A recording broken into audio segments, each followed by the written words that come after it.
and we're doing the easy version. And when I say easy version, I mean this is real leather, and I'm not too worried about the raw edges showing because we're going to be trimming them when we're done.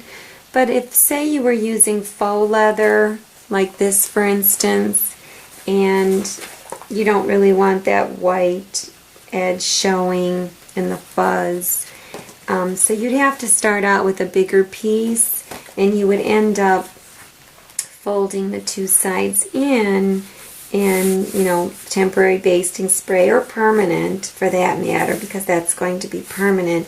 And you'd pretty much end up with the same starting point as this. It's going to be a little bit narrower because this is it. These are your edges. So you have to do a lot of tracing with the more advanced version, tracing on your embroidery machine to make sure it's hitting where you want. So that would be another video. So for now we're going to just do the easy version with the real leather, where it's just going to be easy to cut the edges. The only thing we have to worry about are the top and the bottom. So this piece of leather is 5.5 by 11.5. Mine is actually a little shorter than 5.5 this way because this is scrap leather, and I just barely made it, and we're going to be trimming the sides anyways, so I think I have enough there to do it. And so the first thing it says is to place the fabric on the table right side up, make a horizontal chalk line on the front and the back that is 6 inches from the bottom. So we'll go ahead and we'll mark that with chalk since it is leather.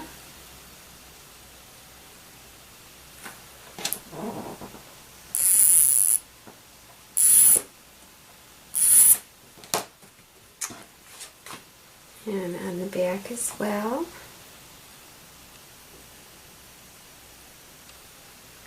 Can't really fold this or anything because it's leather. So we'll do the marking. And then we don't have to worry about the vertical line because we're going to have guidelines on our stabilizer that are going to be stitched out, and then we'll place this on the hoop after those guidelines are stitched out.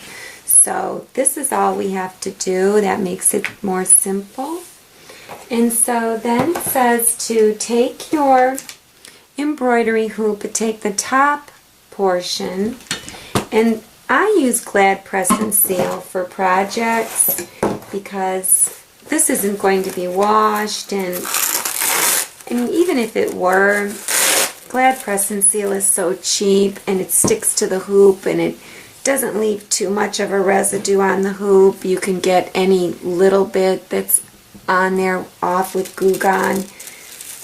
I like it better than regular stabilizer. So the sticky side is against the hoop, and you just kind of put it on, but you want to push in the edges at first and then you can play with it. So even though it's not tight yet, you just kind of want to push around so it sticks to the hoop a little bit. And then you can start with the center of one side and pull. And always go in a forward direction. Like this corner, I'm not going to take it to the corner because everything will come off. So I always just go straight forward.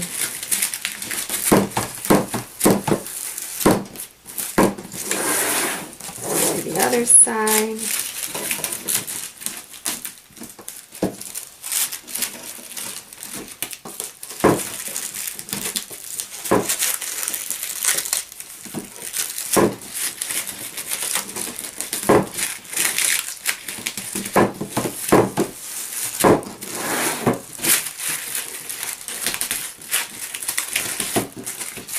It's nice because you can get it really tight without ripping it.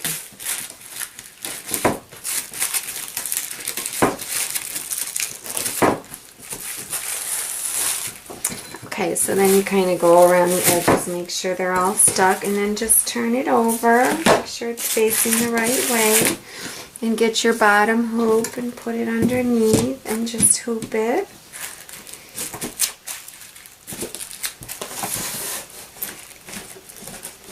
Tightening it.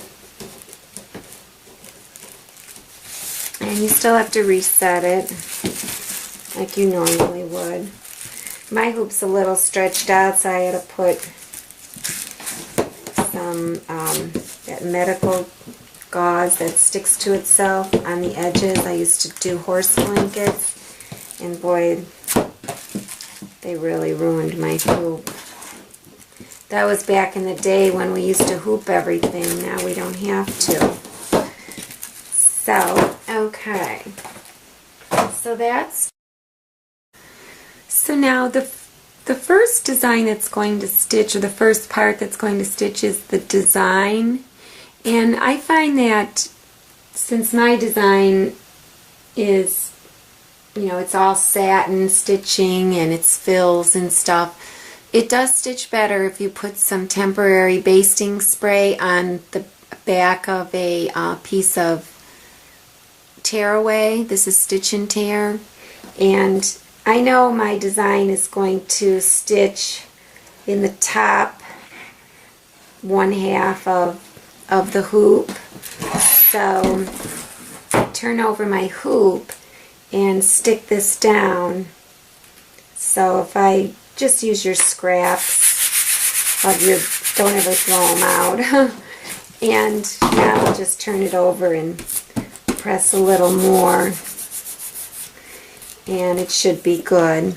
So you can't put it on the front, because when we get done stitching the design inside, we're going to tear this away. So, okay, so now it's ready to go in the hoop. Okay, so we have it in the machine. I have my file pulled up as well. And you want to program your machine to stop after each color. So, and then the first thing you want to do is you just want to hit the trace button on your machine. Just the general trace button. Now needle number 4 is starting first. This is my needle number 4. So you just want to make sure you put the right hoop in. So this is just safety precaution.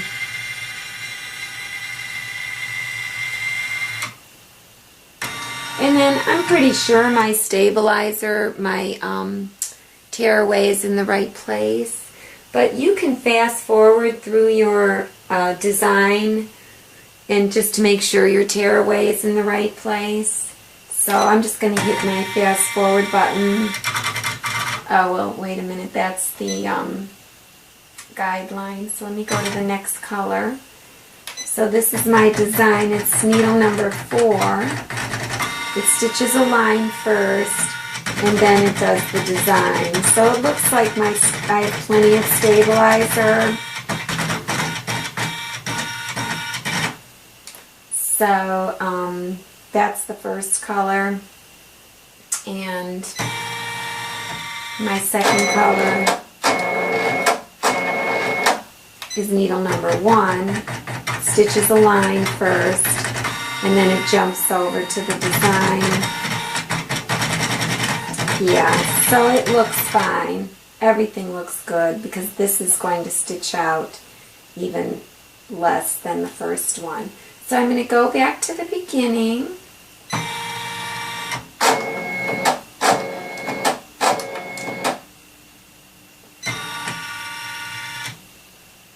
Okay. So the first thing we're going to do then is stitch the guidelines to put the leather down. So that's going to stitch with my needle number 4.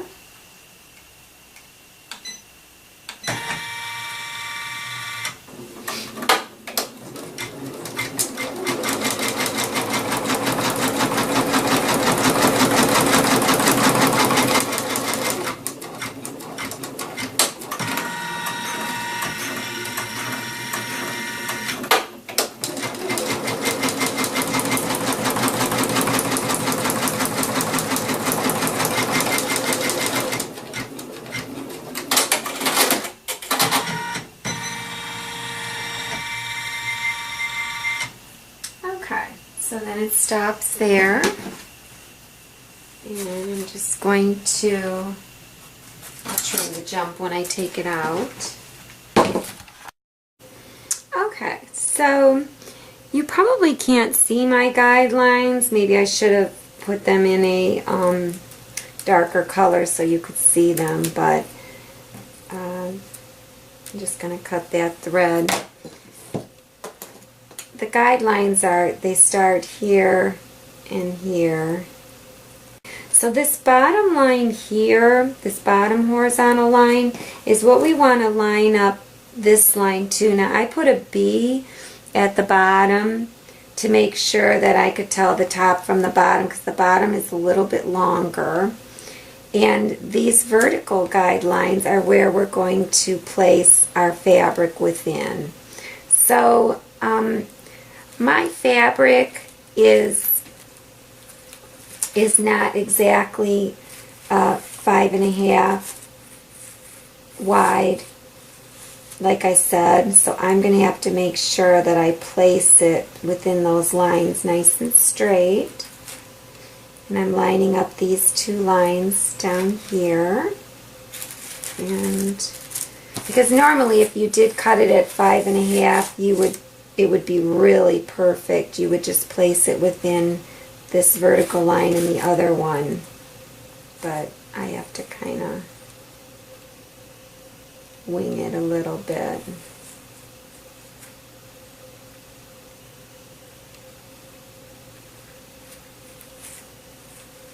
So I can make sure everything is good. That looks good.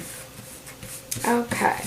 And there is a little bit of stickiness on the Glad press and seal, so, and it's not too much, and it doesn't come up your needle or anything. I love it.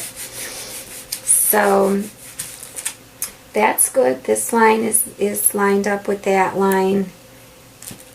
The vertical lines are lined up, and we're ready to stitch our design. So we'll go ahead and put it back in the machine. Okay, so it's ready to stitch out my design, and remember it's going to stitch a line on the outside first and then jump over. I always do that when I'm working with leather or anything I think might be, you know, more difficult to sew on, because I don't want it to start sewing right on the design. So if I use the same color line here and then just jump over, then I can bury that jump on the other side, or I can just trim it, and it's just better. So that's what a lot of my designs are like, or a lot of my projects are like that. Okay, so a couple things. I realized that I forgot to mask my design because I have a lightning bolt underneath her name, and I also realized I forgot to set my density parameters on my design to a looser density, because this is leather, so you want to set all your underlay stitches. I set mine all to be no more than, well, the minimum was like 2.5 and the max was 3.5 and so on. So, and I also decided I restitched the reference line for you in a darker color so that later on you could see it. So here we go again. We are starting with the design. So it's going to stitch here again with needle number 4. So I also put a scrap piece of tearaway under where these lines are going to stitch. Just because it's going to just help it stay better, because the Glad press and seal is not as strong. So, so we're going to go ahead and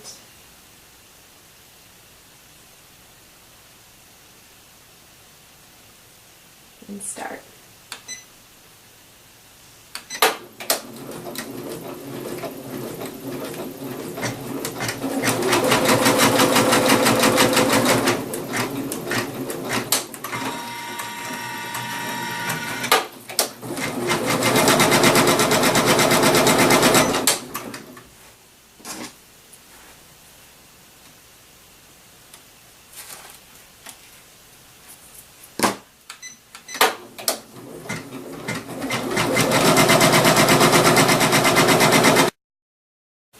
So here's the design stitched out, and then a lot of times I like to turn it over because this is going to all be covered up.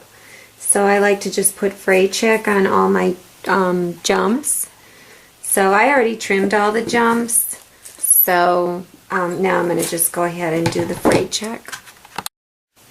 So I put the fray check on, and while that's drying I'm going to trim away this tearaway stabilizer. And I want to leave this piece here because my other outside lines are going to stitch here, but I can trim this one up a little bit. I'm just cutting it so I don't wreck the glad press and seal. And then the guidelines I don't want to disturb those, so I don't want to tear through those. So I'm going to try to lift up this temporary basting spray as best I can.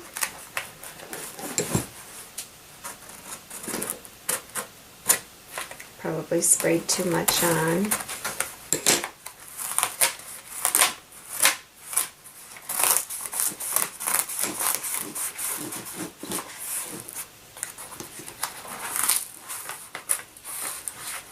And I'm just going to cut around my guidelines.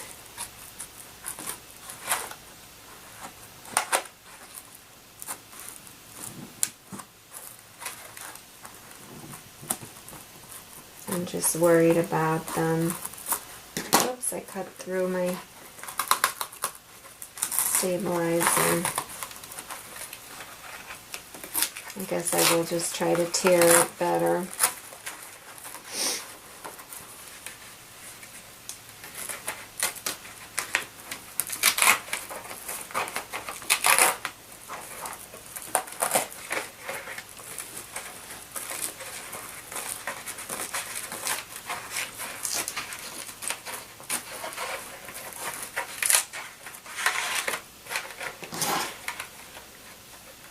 Just worried if I tear away that it might take the stitching. I don't care for stitch and tear with projects like this where I'm using the glad press and seal, and I guess if you've got a bulletproof design that's kind of like all solid, I guess it's okay. But I feel as though it's a little too strong, so I don't know. It's not bad. Okay, so all that in there, I'm probably just going to let it be. It's fine. You'll never know it's there. It might lend to some stability. Maybe if I could pull that piece off.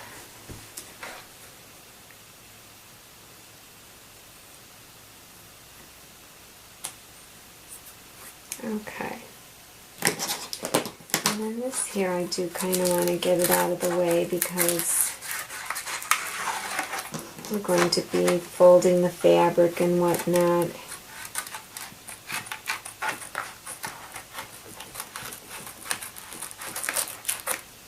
Okay. So there you have it. It's all trimmed up. So now what we want to do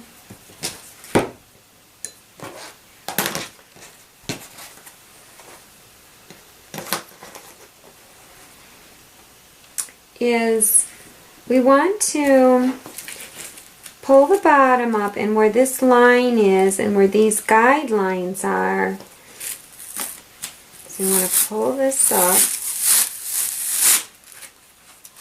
Oops, didn't mean to pull it up all the way.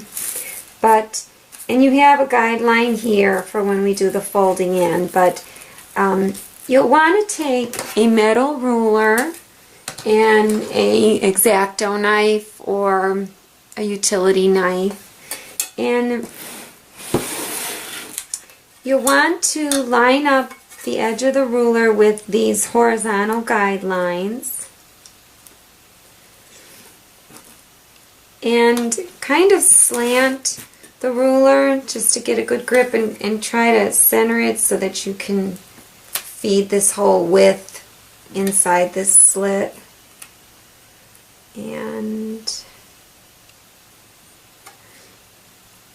so I'm lining it up with these two guidelines, and then you just make a slit. You can't do this with your rotary. I mean, I guess you could, but with the metal ruler, using it like this, you can't. I guess if you had a thinner ruler, but then if you put the ruler on this side, you're close to your fabric. So I just like doing it this way. It just makes it safer. So you have a slit there to feed your fabric through. We'll do that in a minute. But then you also do it at the top. So you have these horizontal slits here. And see, I didn't have enough stabilizer under this, so it ripped a little, but I still have a little bit of my line. So you'll pull this one back and do the same thing.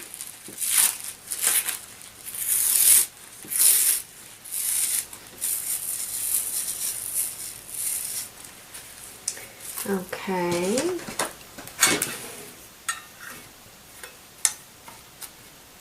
So you'll line that up.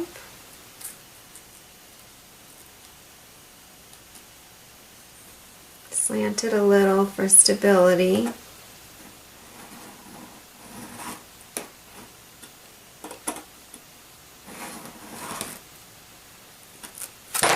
Okay. So then there's that slit. And now we're going to feed each of these through the slit.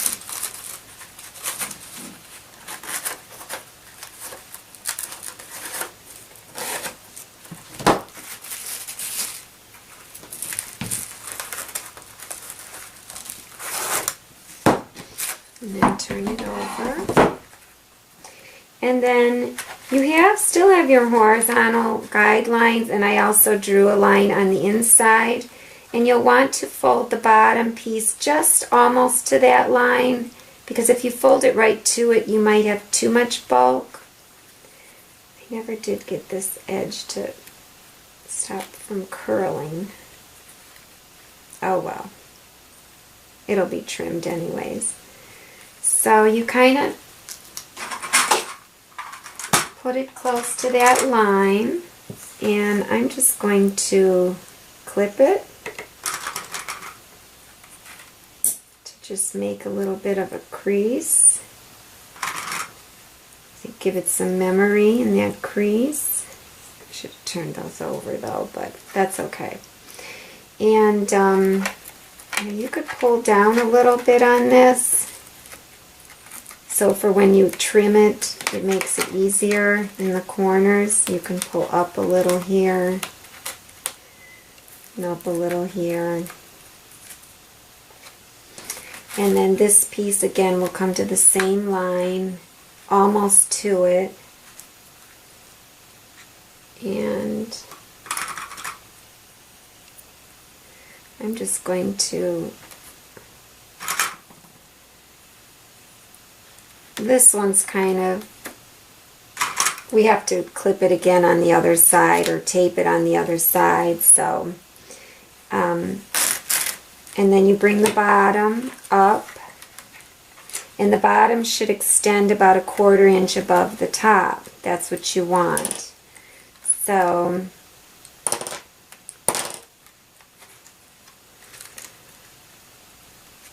and if you see your line, and I don't know if you can see it, the little white line, it's still there. And you want to be able to see that, because then you know that you're right on the fold. And I can feel with my fingers up here as well. So I'm taking this out now, and I'm clipping both of them together. And then when we turn it around, we're going to see how it looks. And I'm actually going to tape it instead of clipping it. So I'm kind of holding it up for a minute, and well, actually it's fine. It's fine. So you can pull this back a little bit. It's not going to hurt anything. So that you can see, you can actually pull the whole thing back.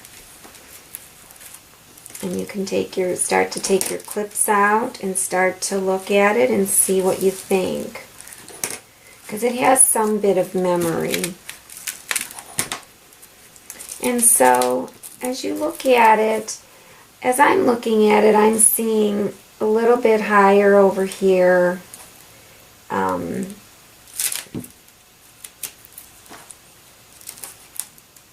So you can kind of tuck that in a little bit. Just kind of play with it a little.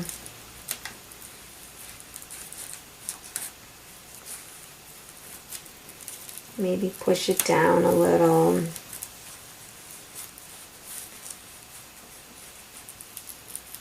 And, you know, you can even pull on that up a little. These are just such minute changes. It's interesting how that looks so high. So I kind of pushed it down a little. So it looks pretty good. The line at the bottom looks really straight. And we're going to trim the sides. So at this point, I'm just going to tape. And I'm going to tape the top because the top's not being stitched at all. And I use a long enough tape to get to the hoop. And then I'll just tape the sides because we're going to be trimming them. I'm only going in maybe 1/8 to 1/4 of an inch. That one's hardly at all. This is old tape, that's why it's not that sticky, so it didn't break the Glad press and seal.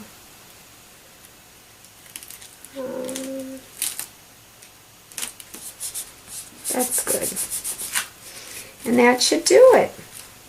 So it'll go in and we'll trace it just to make sure we like where it's hitting. I also want to put some tape on the back because we don't want this to get caught up as we're going around. So I'm going to tape these edges down just to make sure. And I'll flatten it better when I flip it over.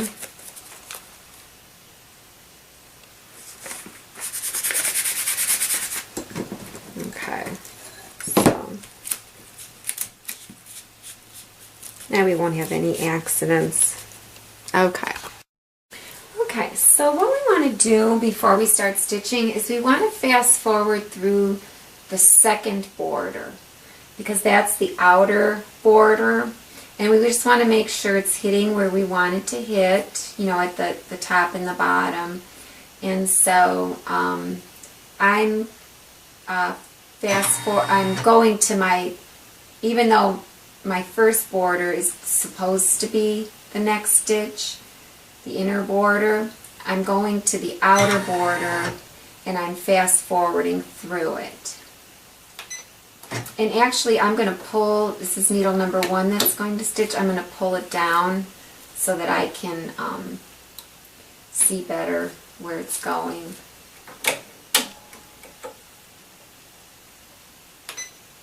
So it's going to stitch a line, and we wanted to stitch that line because we want to bury it. Okay, so let's go reverse here and see where it's going to hit. Okay, so it's going down. So it goes up, and it's actually staying on the front, and I kind of want it to stay on the front. I don't want it to go onto the back. I used to, but I'd rather not have that stitch hanging there from, you know, with the thickness of the differences in the heights. So it is going to stay on the top, so I like it. So let's go see where it's hitting at the bottom. And it's stitching, you know, just inside this edge here. It's going to be nice. It'll be like 1/4 of an inch or 1/8 of an inch to 1/4. So I like it. So I'm going to go back. And if that side's good, then this side will be good too. So, but if you know, feel you want to fast forward through all of it, that's fine too. So I'm going back to the inner border, and it is going to stitch a line, and then it will jump up here, and I'll show you how we bury our long jump threads. So don't ever trim your jump threads. Okay, so here we go.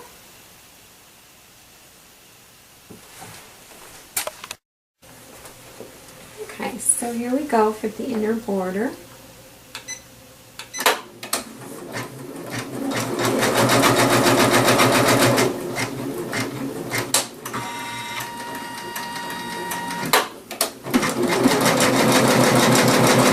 It's going through a lot of leather.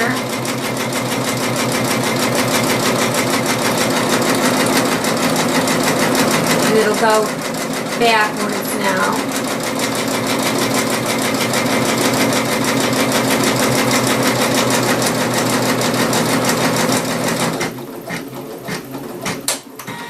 And now it'll stitch another line so that we can have another long jump thread.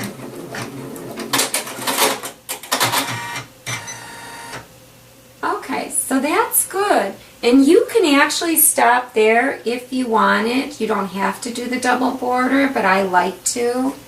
And so we're going to go ahead and stitch the last border. It's going to stitch another line again. Oh, I have it. Fix that.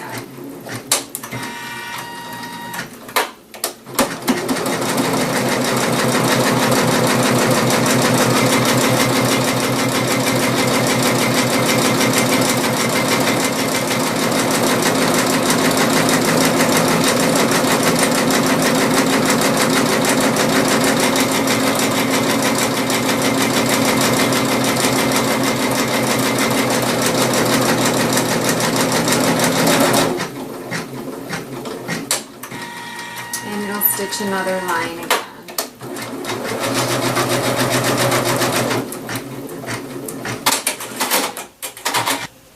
So, and that's it.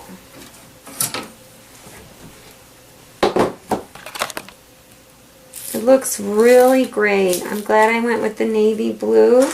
Now I'm going to trim these long jumps down here. See, there's most of them are supposed to end down there, just so that you can have more to play with. And I'll have to get it out of, I can kind of see it. Okay. And so there's that.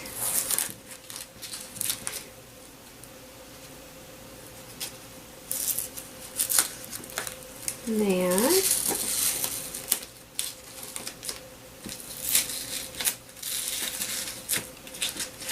Pulling away pretty good from the glad press and seal. And so you cut them way down here so you have all this to play with. And you want to get your tape out of the way for when you pull the glad press and seal out. It's just so much easier to pull out without the tape bothering you. So, and then I want to give myself some leeway when I pull out the glad press and seal out of the edges. Give myself a little, whoops, I must cut my thing. Okay.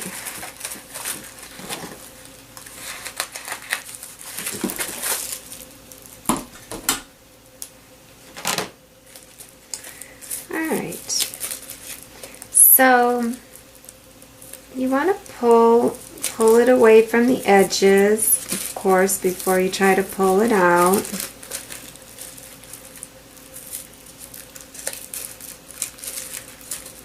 And you don't want to hold too tight where it's at, you know, hold behind the stitches. And just give it a good yank downward. And it didn't work, of course. So I have to pull, probably because I didn't get it unstuck all the way. Yeah, that's why. That's okay.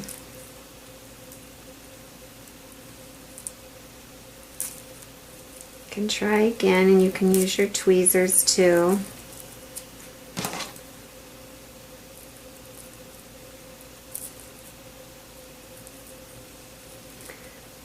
things happen, as we know, with embroidery. All kinds of things happen. Those tweezers aren't real tight for this. But you can get most of it out.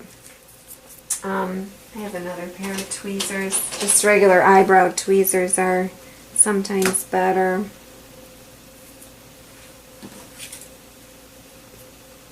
And it just seems easier to get this out when the flaps are, before I trim the flaps. Because, you know, I could hold them down and so on.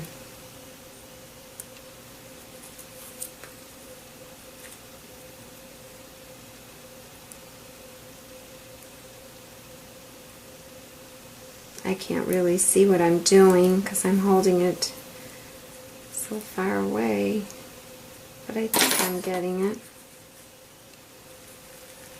So maybe I'll do better on this side of getting it unstuck better. This suede really stuck to it. Some suedes don't. Like if your suede is, if your leather's not that great a quality and the suede is kind of dried out and whatnot and thin, it doesn't stick that much, but this suede is really liking it. Okay, so let's see if I have better luck. I'm not going to tear for where all the jumps are. I'm going to start at the other end. Okay.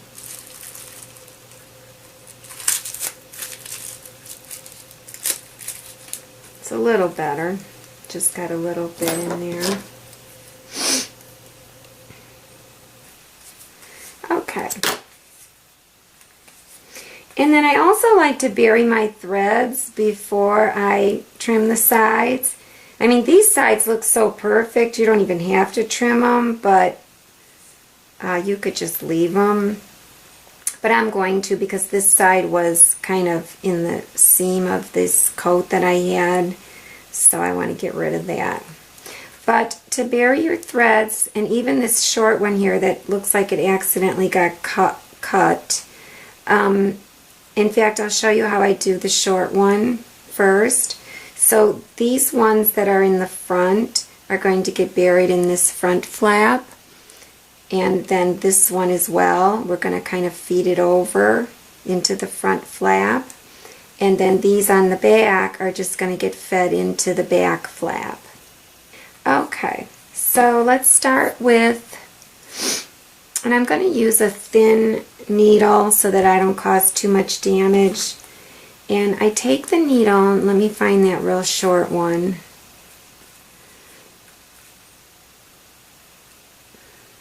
This one, and I stick the needle in the same hole that it came from, but I bring it through in between these two flaps.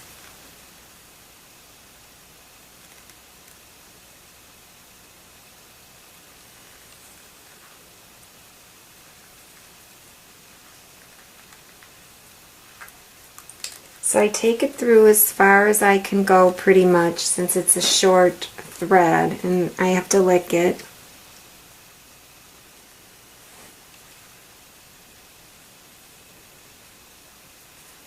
And now I can put it through the hole.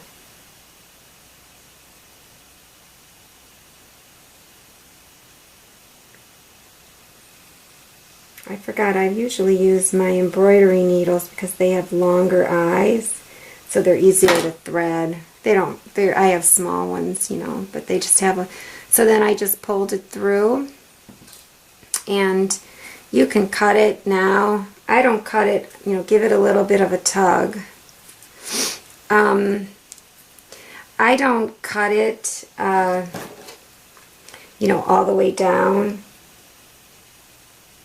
Maybe just halfway in.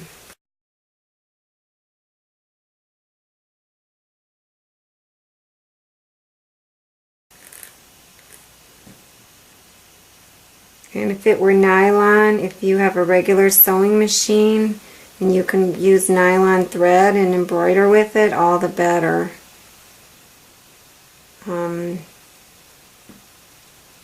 I haven't looked into nylon thread for my machine. I saw some at Joann's, and it was, because with nylon, you know, you can just melt. You can just light it and melt it, rub it and melt it. That's what you see on all your leather stitched purses that are stitched with nylon.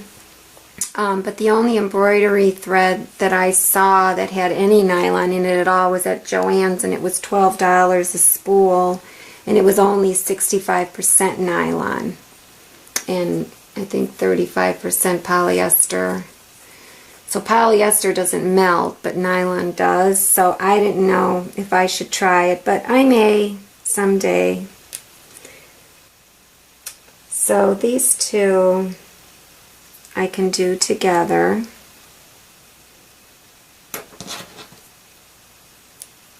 Hope that's not too short.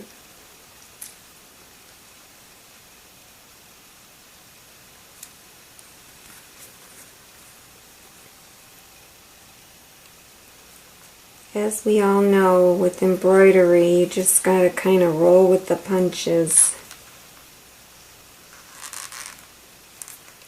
So I pushed it through the same hole, and I'm out through there.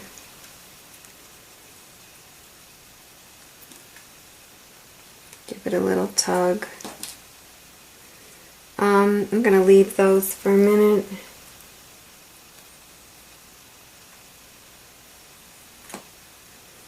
Maybe I could get this one in the same spot and tie them all together.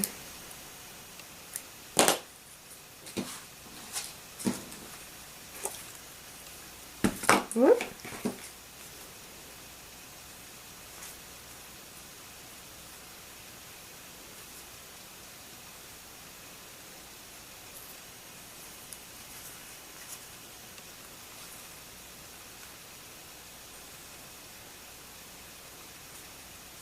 And this is another one on the inside that's, you want to try and stay on the top layer so that it's easier to get through, but of course it's not.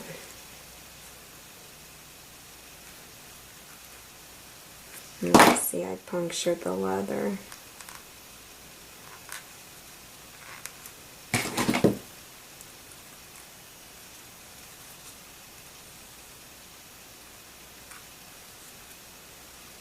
And there it came through. It takes practice, of course, like anything. And while that's through, I'll stick this other one in, so I don't have to do it twice.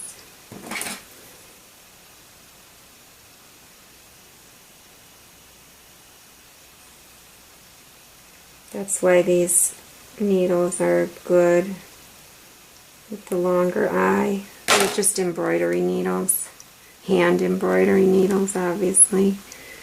Okay, so then again, pull away from you. Don't get your other threads.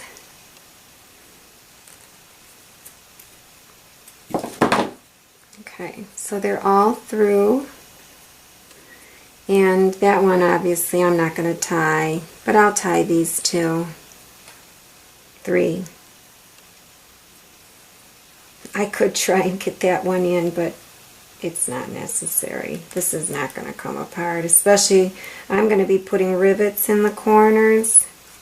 I can't do that today because I don't have the right color, unless, no, I was going to say I have these studs that I could put in, but I like rivets better. They're stronger and they make a neater appearance.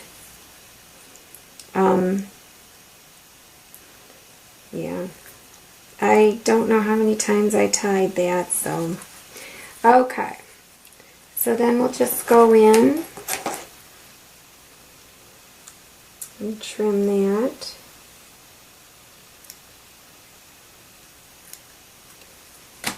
And there you go. So there you have it. And I just have to trim the edges, and I do have to put rivets on. And the rivets will go, the hole will be punched right here in this channel. That's why I like the channel. It's here and here.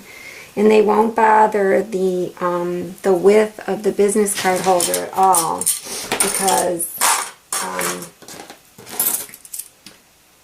this inner border is stitched all the way around.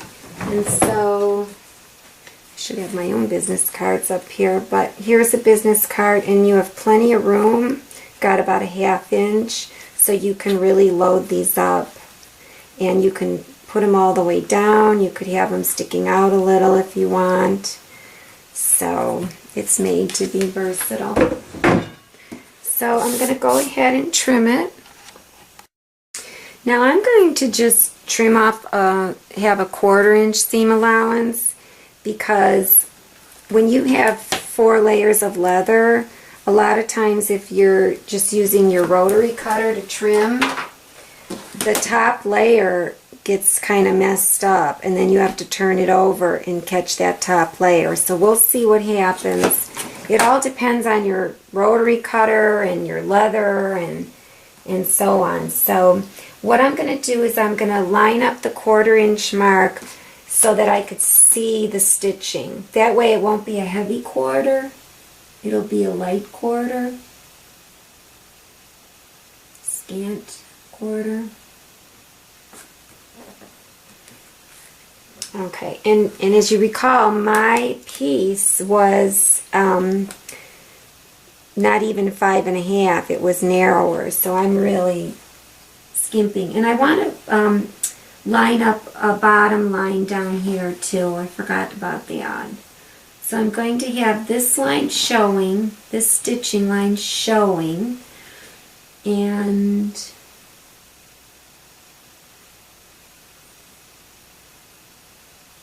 since I'm down farther, I'm going to have that bottom stitching line showing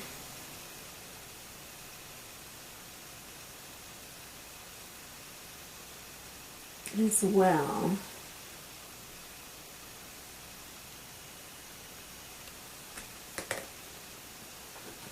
Okay, so this is going to be really hard because I don't have a lot to work with.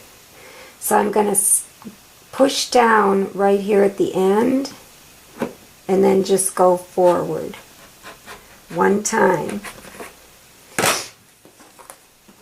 And it worked. I'm not going to risk it to make it any shorter. I'm leaving it.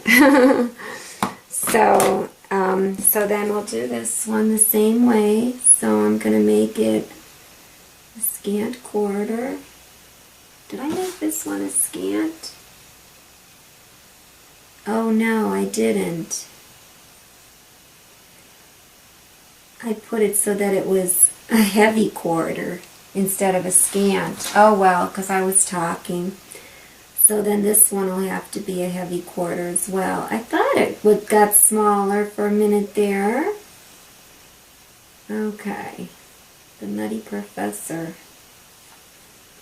So that's why I don't have as much to work with. Not only did I skimp myself at the beginning, I skimped myself now. Jeez. Okay, here we go.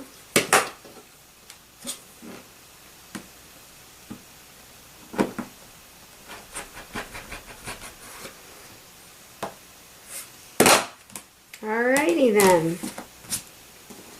We did it. She's gonna love it. She is gonna love it.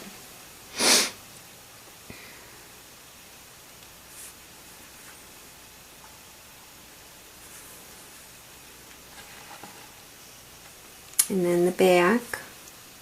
The back looks great. And remember, I had my tension up pretty high on my machine. I have my machine at, well, I mean, I've been running my machine high, but I have my tension at 6.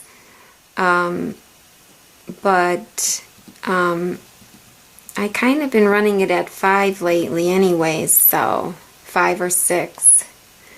So there you go. So when I set my rivets, I do kind of do it one at a time, and I obviously can't mark, you know, where the rivets are going to go because we don't know the total outcome of the business holder. But so at the very end, I'll place just the cap part, because it has this sharp circle, and I'll take the cap and I'll put it in one of the corners, and I'll see where it looks good. And as you can see, I have a little bit of this fold showing. So then what I do is, and even if it's not centered, I can always center it when I punch the hole with the hole punch. I take it and I just press down on it to make an indentation. And then I go ahead and I make a hole there. As you can see, I don't know, it's, yeah, I guess it's kind of in the center. So, but if it's not, I would fix that then with my hole punch. So then I would come and I would make the hole.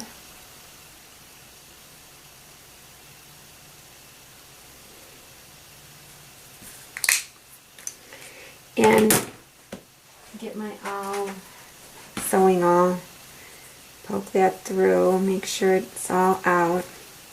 And I always start with the smallest hole. And so what I do, and I know most people aren't going to do this, but when the hole is open, or before I set it, I measure the distance between, you know, the end of the hole and this fold. And you can see right there, that's as far as I can get this down. So then I come over and I measure that same distance here, because I just want both sides to look the same from the fold. And it's just easier to do it this way. And I just mark a little point. So that's the edge of my hole. So when I go ahead now and make my hole, I know that's the edge. Even though it's not in the center, I can make it in the center. But I know that's where the edge of my hole is going to be.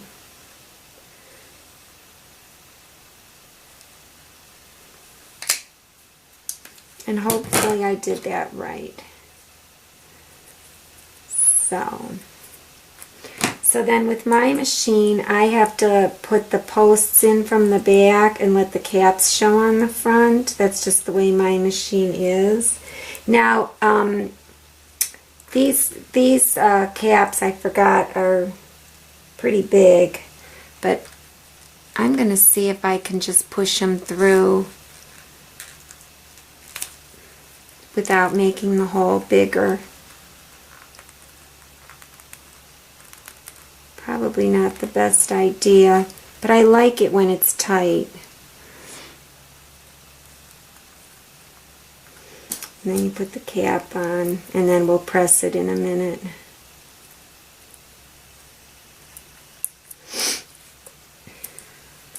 Because if you have the hole small and you just, you know, wiggle it through, and I have my finger on the other end, once I put these in, if they're not even, I can adjust them with a slightly bigger hole. So it's fine. It went through fine.